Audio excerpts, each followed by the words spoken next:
Greetings tech and gaming fans, Edgerunners is back with the latest updates you don't want to miss. In today's episode, new leaks are shedding light on Battlefield 6 features, while early benchmarks of the Radeon RX 9070 show impressive tuning potential. Meanwhile, NVIDIA's RTX 5060 has surfaced in retailer listings, and AMD's Ryzen 9950X3D is proving to be a powerful all-around CPU, and more. Prepare a cup of your favorite tea, settle in, and let's kick things off.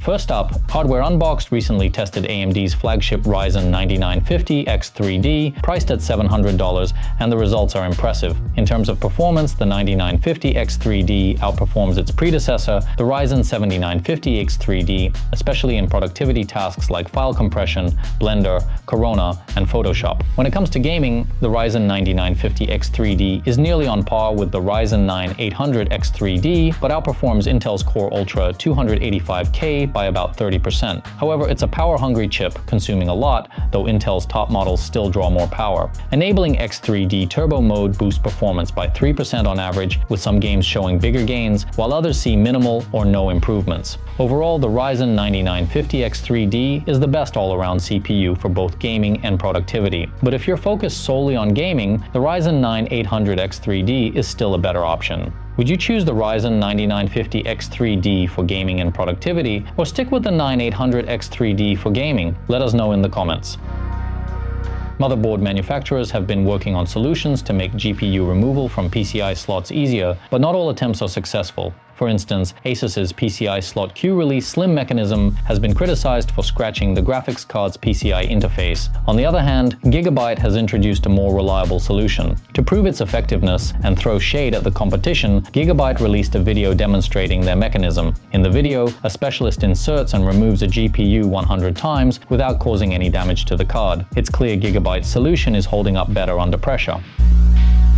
Recent reports suggest the developers are working to address past issues and bring back the best elements from earlier Battlefield games. Closed testing for Battlefield Labs has begun, with participants testing game mechanics and optimization. Although they signed confidentiality agreements, some gameplay footage and screenshots have started circulating. So far, Electronic Arts hasn't taken strict action against the leaks, and no user accounts have been banned, which suggests a positive response from the community. Gameplay footage continues to reveal new features. One key addition allows players to drag wounded teammates to safety before providing medical help, a feature not present in previous games. Another change shows that players are knocked back when hit by a sniper rifle, even if the shot isn't fatal. This has sparked mixed opinions, as sniper hits were already a challenging aspect of the game. The community has welcomed the increased destructibility of objects on maps, with comparisons to Battlefield 4. The new sound design for weapons has also received positive feedback. However, the release of the game is still some time away. New leaks suggest that NVIDIA is gearing up to announce its GeForce RTX 50 series, with the GeForce RTX 5060 making waves after being listed by a French retailer. The gaming PC, Acer Nitro 50, includes the RTX 5060 with 8GB of GDDR7 memory, an Intel Core 14700F processor, and 32GB of RAM, priced at €1,589. Leaked specs for the RTX 5060 include a GB206 GPU with 3840 CUDA cores and 8GB of GDDR7 memory on a 128-bit bus, expected to deliver 28 gigabits per second memory speed and a bandwidth of 448 gigabytes per second. The power consumption is estimated at 150 watts, which should be manageable for most systems. According to a Chaintech presentation, the official announcement for the RTX 5060 and RTX 5060 Ti is expected in March 2025. The RTX 5060 Ti will come in two variants, one with 16 gigabytes and another with 8 gigabytes of GDDR7, with the 16GB version launching in late March and the 8GB model in early April. While NVIDIA hasn't confirmed the details yet, these leaks point to an announcement coming soon. Do you think the RTX 5060 with 8GB of GDDR7 will be enough for modern games? Share your thoughts in the comments.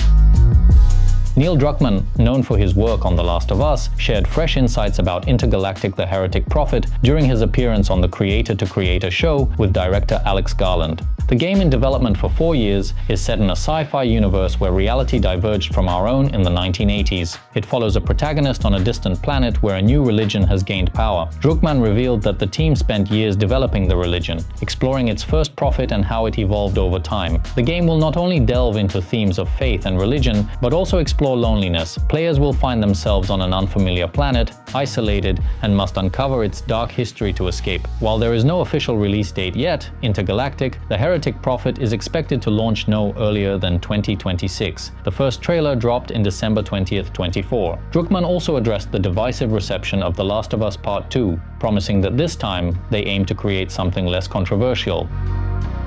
AMD has officially confirmed its collaboration with Sony on developing FSR4 technology. Now, PlayStation's Mark Cerny has revealed that FSR4 will make its way to the PS5 Pro starting in 2026. In an interview with Eurogamer, Cerny explained that Sony is working on a modified version of FSR4 specifically for the PS5 Pro. This new upscaler will be part of the next evolution of PSSR and will be tailored to the unique hardware of the PS5 Pro, which uses RDNA 4 architecture. While FSR4 will not be available at launch, Cerny shared that this year, Sony will focus on integrating PSSR into more games to lay the groundwork for FSR4's introduction. Expect to see this advanced upscaling technology in PS5 Pro titles in 2026. Do you prefer upscaling like FSR4 or native resolution for console gaming? Let us know in the comments.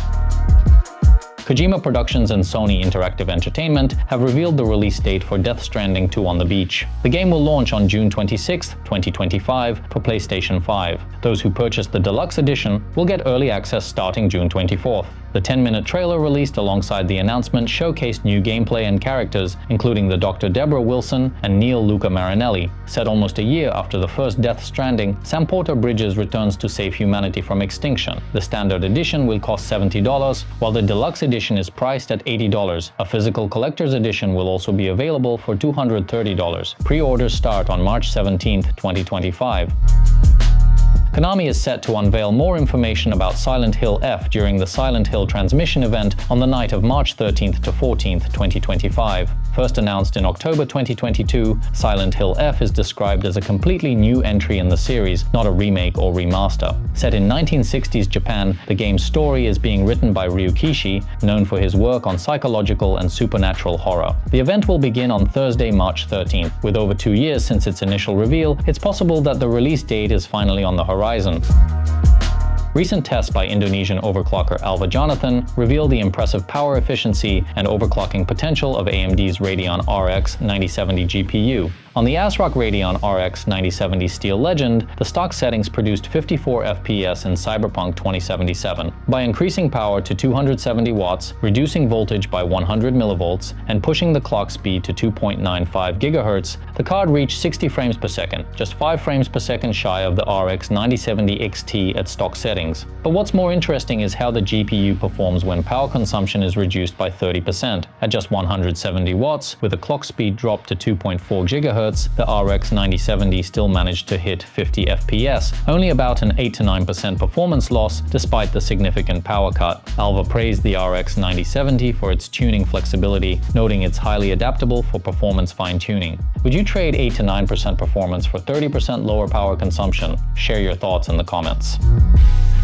The PC version of Rise of the Ronin, the samurai action game, recently launched on Steam. However, the game is receiving mixed reviews, with only 46% of over 350 user reviews being positive. The main complaints revolve around poor optimization, as even high-end PCs struggle to run the game smoothly. The graphics quality has also been criticized. On the technical side, the PC version supports up to 8K resolution, 120 frames per second, and includes support for NVIDIA DLSS, AMD FSR, and Intel XeSS upscaling technologies. It also features spatial audio and customizable controls for keyboard and mouse. Interestingly, on release day, hackers cracked the game and uploaded it to torrent sites, further adding to the controversy. Thanks for watching our latest gaming and tech roundup. If you enjoyed this video, be sure to hit that like button, subscribe, and ring the bell for notifications on our latest updates. Would you choose the Ryzen 9950X3D for gaming and productivity, or stick with the 9800X3D for gaming? Let us know in the comments. Thanks for watching, and we'll see you in the next video.